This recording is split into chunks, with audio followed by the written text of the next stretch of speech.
সামনেই খুশির ঈদ, অথচ এই ঈদের খুশি নেই গঙ্গা ভাঙনে বিপর্যস্ত সর্বশান্ত পরিবারের সদস্যদের মধ্যে। ছেলেপুলে নিয়ে খুশির ঈদে সামিল হওয়ার পরিবর্তে এখন রুটি রুজির কঠোর জীবন সংগ্রাম চালিয়ে যাচ্ছেন অসহায় পরিবারের সদস্যরা। আসন্ন খুশির ঈদের প্রাক্কালে এমনই বিষণ্ণতার আবহ নজরে এলো মালদার রতুয়া 1 নম্বর ব্লকের মহানন্দা টোলা ও বিলাইমারি গ্রাম পঞ্চায়েত এলাকার গঙ্গা ভাঙনে ভিটেমাটি হারানোর পরিবারগুলির মধ্যে। তারা বর্তমানে অস্থায়ীভাবে বসবাস করছেন নাকাটি ব্রিজ সংলগ্ন বলরামপুর বাঁধের জমিতে, আবার কেউ আস্তানা গেড়েছেন দেবীপুর কুঠি বাগানে। সেখানে এখনও খুশির ঈদের বার্তা যেন পৌঁছয়নি।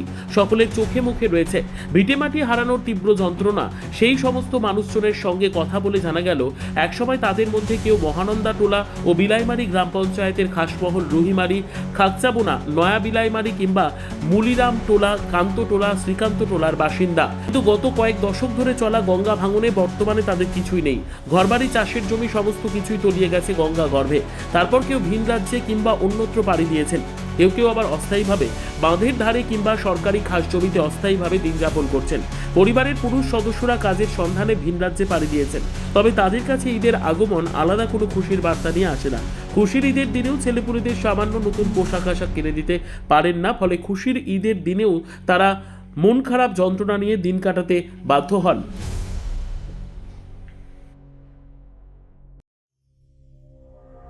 সংবাদটি নিবেদন করছেন স্বস্তিলোক উৎসব ভবন, গঙ্গারামপুর, দক্ষিণ দিনাজপুর।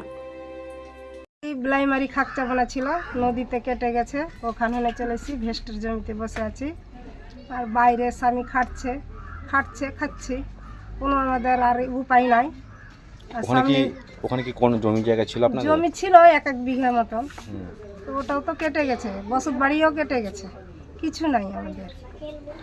এখন তো রমজান মাস চলছে, কি অবস্থা? রমজান আসছে তো আমরা কি করব, বাচ্চা কাচ্চার কিছু নিতে পারছি না, পরব আসছে তো কি করব, আমরা এমনি শুধু বসে আছি। সর্বোত্তম সুযোগ সুবিধে রয়েছে আতিথেয়তায়। সুপরিচিত স্বস্তিলোক উৎসব ভবন অতিথিদের যে কোনো অনুষ্ঠানের জন্য উপযুক্ত ওয়ান স্টপ ডেস্টিনেশন।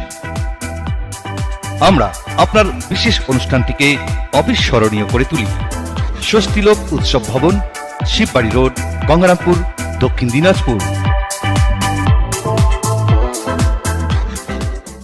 আমাদের বাড়ি নয়া বিলাইমারি ছিল, মহানন্দটোলা অঞ্চলে। আমরা চাষবাস করে খেতাম, ওখানে সম্পূর্ণ কেটে গেছিল। চাষবাস বলতে কতটা জমি জায়গা ছিল আপনাদের? মোটামুটি 6-7 বিঘা আমরা চাষবাস করতাম ওখানে। চাষবাসের উপরেই নির্ভর করে সংসার চলছিল। এখন সম্পূর্ণটাই কেটে গিয়ে অবস্থা একদম ভেস্টের জায়গাতে আমরা বসে আছি। কোন নদীতে কেটেছিল ওটা? গঙ্গা নদীতে কেটে গেছিল আমাদের। প্রথমে কি জমি জায়গা গেছে? হ্যাঁ, প্রথমে জমি গেছিল, তারপরে আবার বাড়িও ছিল, ওখানে ইটের বাড়ি ছিল, সবই চলে গেছে। কিছু ব্যুরো রিপোর্ট, উত্তর বাংলা সংবাদ।